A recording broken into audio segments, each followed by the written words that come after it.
आप लोगों ने ऐसी बहुत सी क्राइम की फिल्म देखी होंगी जो कि रियल जिंदगी से इंस्पायर होकर वो फिल्म बनाई जाती है। अगर क्या हो कि कोई आदमी किसी फिल्म को देखकर उससे इंस्पायर होकर कोई क्राइम कर दे। जी हाँ, जो आज मैं स्टोरी लेकर आया हूँ इसके अंदर कुछ लोगों ने एक फिल्म को देखकर एक इतना बड़ा कांड रच दिया जिसके बारे में आप लोग सोच भी नहीं सकते। तो उन्होंने वो क्या कांड रचा था, तो आइए जानते हैं इस केस को पूरी तरह से। नमस्कार दोस्तों, मैं हूं अंकित और आज मैं फिर से हाजिर हूं आप सब लोगों के लिए एक और क्राइम स्टोरी लेकर। अगर आप इस चैनल पर नए हैं तो चैनल को सब्सक्राइब कर ले, वीडियो पसंद आए तो लाइक एंड शेयर जरूर करें। तो चलिए चलते हैं आज के एक और इंटरेस्टिंग एपिसोड पर।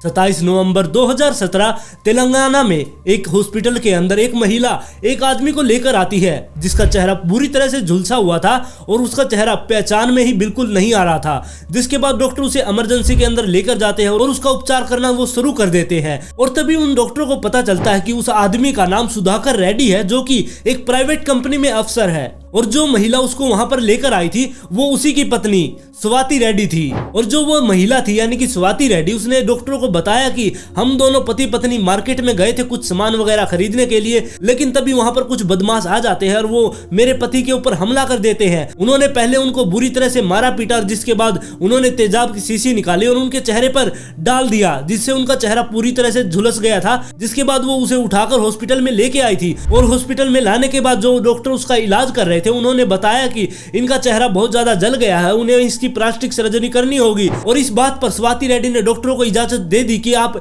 मेरे पति की प्लास्टिक सर्जरी कर दे। और साथ में ही स्वाति रेड्डी ने अपने ससुराल में भी फोन कर दिया और साथ में ही अपनी माँ के पास भी फोन कर दिया। वो सभी के सभी हॉस्पिटल में पहुंच गए और उनको बताया कि उनके साथ क्या क्या हुआ था। और जो सुधाकर रेड्डी था उसका छोटा भाई और उसकी माँ भी वहां पर पहुंच गए थे। जिसके बाद वो दोनों उससे मिलने के लिए उस रूम में जाते जिसके अंदर सुधाकर रेड्डी को रखा गया था। उन्होंने जाकर देखा कि उसके मुंह पर पूरी तरह से पट्टियों से उसको लपेट कर रखा गया है। जिसके बाद वो उससे थोड़ी बात करने की कोशिश करते हैं लेकिन वो बोलने की हालात में नहीं था क्योंकि उसका चेहरा बहुत बुरी तरह से जला हुआ था। जिसके बाद थोड़ा टाइम बीतता है और उसका इलाज ऐसे ही चलता रहता है और थोड़ा उसकी हालात में सुधार होता है। जिसके बाद वो थोड़ा बोलना शुरू करता है लेकिन वो इतना ज्यादा नहीं बोल पा रहा था क्योंकि उसके चेहरे पर तेजाब गिरा हुआ था, जिसकी वजह से वो थोड़ा बोल तो रहा था लेकिन वो थोड़ा लड़खड़ा कर बोल रहा था। और फिर ऐसे ही धीरे धीरे टाइम बीतता गया और जो सुधाकर रेड्डी था उसकी हालात और भी ज्यादा ठीक होने लगी। और जो डॉक्टर थे उन्होंने कहा था कि इसकी जो पट्टियां मुंह पर बंधी हुई है इनको अब उतार देंगे और जल्द ही हम इनकी प्लास्टिक सर्जरी कर देंगे।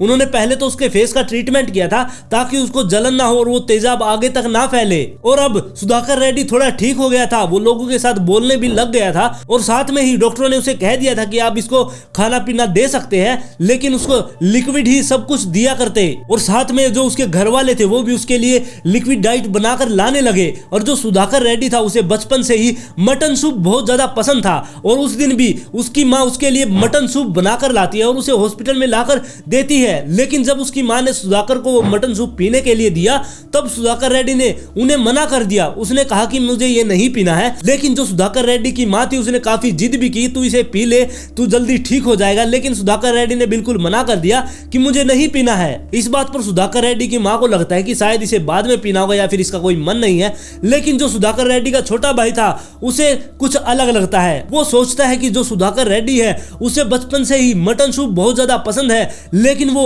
अब एकदम से इसे पीने से मना क्यों कर रहा है। लेकिन उसके भाई ने उसे कुछ भी नहीं कहा, वो वहां से चला गया। और उसके बाद जब सुधाकर रेड्डी थोड़ा और ठीक हो गया, वो चलने फिरने लग गया और उसके चेहरे से वो पट्टियां भी हटा दी गई थी और अब उसका चेहरा जो 30% जला हुआ था उसका चेहरा तो बिल्कुल भी पहचान में नहीं आ रहा था कि वो कौन है। लेकिन जो उसकी चाल ढाल थी और उसका जो बोलने का लहजा था वो उसके भाई को थोड़ा अजीब सा लग रहा था। उसे लग रहा था कि शायद हो सकता है सुधाकर रेड्डी नहीं है क्योंकि जो उसका भाई चलता था, जैसे उसका भाई चला करता, उसकी चाल बिल्कुल वैसी नहीं थी। और जो उसका भाई बहुत ज्यादा उससे बातें किया करता, लेकिन जो ये सामने शख्स था ये उससे कोई भी बात नहीं कर रहा था। अब सुधाकर रेड्डी के छोटे भाई को उसके ऊपर पूरा शक हो गया था, इसलिए वो अपने घर को बिना बताए, मतलब कि उनके घर वालों को बिना बताए वो अपने घर से बाहर निकलता है और सीधा ही पास के पुलिस स्टेशन में पहुंच जाता है। और उस पुलिस स्टेशन में जाने के बाद वो पुलिस वालों को बताता है कि कुछ टाइम पहले मेरे भाई के ऊपर एसिड अटैक हुआ था, उनका चेहरा तेजाब से जला दिया गया था और साथ में मेरी भाभी भी वहीं पर थी। वो उसको उठाकर हॉस्पिटल में लेके गई, लेकिन उन्होंने इसके बारे में कोई भी रिपोर्ट नहीं लिखवाई। और वो उन पुलिस वालों को सारी बात बता देता है कि मुझे मेरे भाई के ऊपर शक है, मुझे लग रहा है कि वो इंसान नहीं है जो कि मेरा भाई था, वो कोई और बहरूपिया मुझे लग रहा है। तब पुलिस वालों ने उससे पूछा भी तुम्हें इस पर शक कैसे है? तब उसने सारी बात बता दी कि उसके बोलने का लहजा भी अलग है, उसका चेहरा तो जल गया, उससे वो पहचान में नहीं आ रहा है और उसका चलने का भी तरीका बिल्कुल अलग है। पुलिस वालों को ये बात कुछ हजम सी नहीं हुई। उन्हें लग रहा था कि शायद हो सकता है ये ऐसे ही ये बातें बता रहा है, लेकिन वहां पर एक पुलिस वाला था जिसको ये मिस्टीरियस केस सोल्व करने की आदत थी। उसने ये केस अपने हाथ में ले लिया। उसने कहा कि मैं आपके इस केस को सोल्व करूंगा। अब उस पुलिस वाले ने अपना दिमाग लगाया और उसने सोचा कि अगर ये हो सकता है कि उसका भाई नहीं है, यानी कि सुधाकर रेड्डी वो नहीं है, तो हम उसके बारे में डायरेक्टली पूछ नहीं सकते। अगर हम उससे जाकर पूछते कि तुम्हारे माँ बाप का क्या नाम है, अगर ये साजिश बहुत गहरी है तो वो ये सारी चीजें रटे हुए होगा। इसलिए पुलिस वालों ने सोचा कि उसका इस मॉडर्न जमाने में हम फिंगरप्रिंट ले लेते हैं और उससे पता चल जाएगा कि वो सच बोल रहा है या फिर झूठ बोल रहा है। और जिसके बाद पुलिस वालों ने उस आदमी के फिंगरप्रिंट ले लिए और फिंगरप्रिंट लेने के बाद जो सुधाकर रेड्डी था उसके आधार कार्ड वगैरह मंगवाए गए जिसके अंदर उनके फिंगरप्रिंट लगे हुए थे। जिसके बाद उस फिंगरप्रिंट को सुधाकर रेड्डी के फिंगरप्रिंट से मैच करके देखा गया, लेकिन पुलिस वाले उस टाइम पर बिल्कुल चौंक गए थे क्योंकि जो वो शख्स था उसके फिंगरप्रिंट सुधाकर रेड्डी से मैच नहीं हो रहे थे। अब सबसे बड़ा सवाल यह था कि अगर ये सुधाकर रेड्डी नहीं है तो सुधाकर रेड्डी कहां गया और सुधाकर रेड्डी की पत्नी इसे सुधाकर रेड्डी मानकर अपने घर में क्यों लेकर आई। और अब जब पुलिस वालों को पता चल गया था कि वो सुधाकर रेड्डी नहीं है, लेकिन वो डायरेक्टली जाकर उससे बात नहीं कर सकते थे क्योंकि वो उसका चेहरा झुलसा हुआ था और वो हॉस्पिटल में एडमिट था, इसलिए पुलिस वाले उससे सख्ती से पूछताछ नहीं कर सकते थे। इसलिए पुलिस वालों ने कोई और तरीका निकाला। उन्होंने सोचा कि हम जाकर स्वाति रेड्डी से बात करते हैं और उससे प्यार से पूछते हैं। हम उससे ये नहीं बताएंगे कि हमें सब कुछ पता चल गया है, हम बस उससे नॉर्मल तरीके से बात करेंगे। जिसके बाद वो स्वाति रेड्डी को पुलिस स्टेशन में बुलाते हैं और उससे पूछताछ शुरू करते हैं। उन्होंने पूछा कि आपके हस्बैंड पे हमें पता चला है कि एसिड अटैक हुआ था और आपने उस बारे में कोई भी पुलिस स्टेशन में रिपोर्ट नहीं लिखवाई, तो आपने वो रिपोर्ट क्यों नहीं लिखवाई। जिसके बाद स्वाति रेड्डी इधर उधर की बात करने लगी, वो बात घुमाने की कोशिश कर रही थी, लेकिन पुलिस वाले अब समझ चुके थे कि स्वाति रेड्डी इस चीज के पीछे हो सकती है। जिसके बाद स्वाति रेड्डी को पुलिस वालों ने दबाव दिया, उसे धमकाना शुरू कर दिया। उसके ऊपर जब दबाव डाला गया तब स्वाति रेड्डी पूरी तरह से टूट गई थी। उसने अब सब कुछ सच सच बताना शुरू कर दिया और जो कुछ स्वाति रेड्डी ने बताया वो सुनकर पुलिस वाले पूरी तरह से चौंक गए थे। और स्वाति रेड्डी ने बताया कि सुधाकर रेड्डी से उसकी 2014 में शादी हुई थी। उन दोनों की अरेंज मैरिज थी। उनके परिवार वालों ने एक दूसरे को पसंद करके उनकी शादी करवाई थी। और जो स्वाति रेड्डी थी वो एक हॉस्पिटल में नर्स थी और जो दूसरी तरफ सुधाकर रेड्डी था वो एक कंपनी के अंदर मैनेजर था। और इन दोनों की जिंदगी बहुत अच्छे से चल रही थी, लेकिन जो स्वाति थी 2015-16 में उसकी कमर में दर्द होना शुरू हो गया और जो उसके कमर में दर्द होने लगा था वो बहुत ज्यादा बढ़ने लगा था। जिसके बाद सुधाकर रेड्डी ने एक डॉक्टर से भी बात की, लेकिन जो डॉक्टर था उसने बताया कि इसको फिजियोथेरेपिस्ट की जरूरत है, आप उसके पास इसको लेकर जाइए। और इसके बाद सुधाकर और जो स्वाति थी ये दोनों पहुंचते हैं फिजियोथेरेपिस्ट के पास। और जो वो फिजियोथेरेपिस्ट था यानी कि वो डॉक्टर था उसका नाम राजेश था।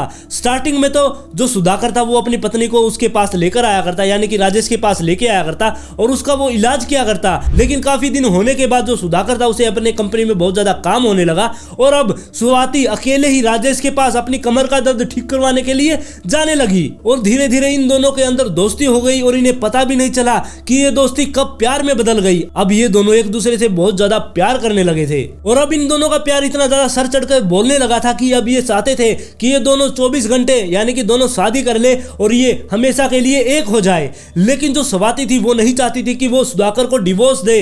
वो उसका मानना था, उसके घर वाले भी इस चीज के लिए नहीं मानेंगे और साथ में जो सुधाकर था वो काफी पैसे वाला इंसान था। अब ये दोनों बैठकर यही प्लान कर रहे थे कि कैसे हम उससे छुटकारा पा सकते हैं और हम दोनों कैसे शादी कर सकते हैं। लेकिन इत्तेफाक की बात यह है उस टाइम पर एक फिल्म आई हुई थी जो कि टीवी के ऊपर चल रही थी और उस फिल्म का नाम येवड़ू था।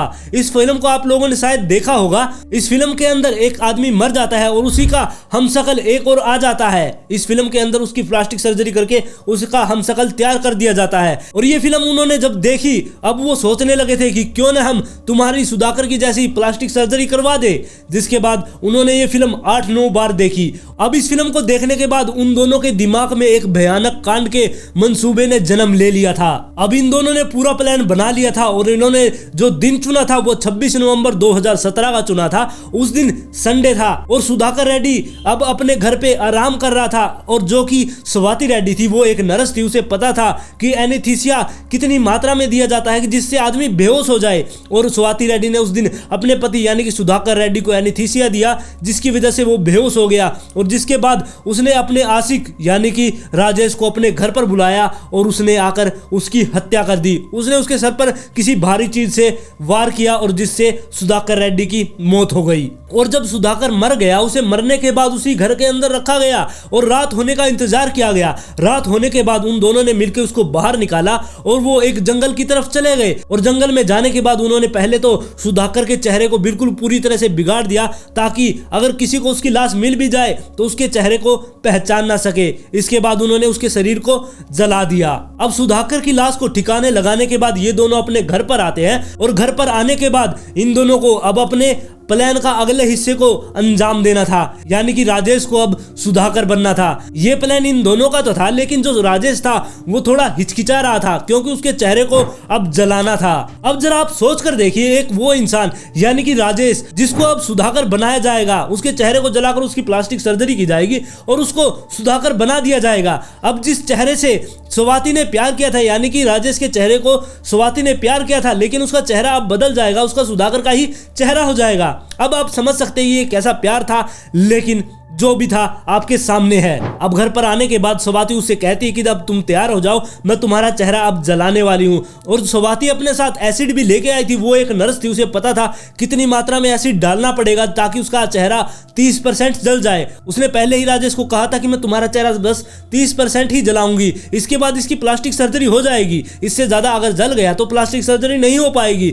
इसलिए स्वाति ने उसका चेहरे को जलाना शुरू कर दिया और उसके चेहरे को उस पोर्शन को जला दिया। उसके चेहरे को अब 30% जला दिया गया था और साथ में उसके कंधे और उसकी छाती पर भी तेजाब डाल दिया गया था। और जैसे ही उसका चेहरा झुलसा, उससे अगले दिन यानी कि 27 नवंबर को वो उसे उठाती है और हॉस्पिटल में लेकर पहुंच जाती है कि मेरे पति के ऊपर किसी ने हमला कर दिया और उसके ऊपर तेजाब डाल दिया। प्लानिंग तो इन दोनों की बहुत अच्छी थी। इनका मानना था कि अब जल्दी से इसकी प्लास्टिक सर्जरी हो जाएगी और इसका सुधाकर का चेहरा लग जाएगा और किसी को पता भी नहीं चलेगा कि ये सुधाकर नहीं राजेश है। लेकिन जो इस पूरे कांड में जो उनके ऊपर शक हुआ वो सुधाकर के छोटे भाई को हुआ, क्योंकि जो सुधाकर था उसे बहुत ज्यादा मटन सूप पीना पसंद था। लेकिन राजेश को भी पूरी तरह से समझाया गया था कि जो सुधाकर करता है वही उसे करना था, लेकिन उसने वो मटन सूप पीने से मना कर दिया और इस वजह से वो पकड़ा भी गया।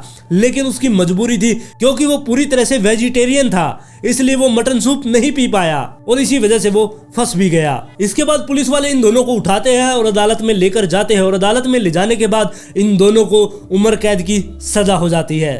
और आज की कहानी में बस इतना ही। क्या कोई लड़की ऐसा भी कर सकती है? आप लोग इसके बारे में अपनी राय मुझे कमेंट में जरूर दें। अगर आप इस चैनल पर नए तो चैनल को सब्सक्राइब कर ले, वीडियो पसंद आए तो लाइक एंड शेयर जरूर करें।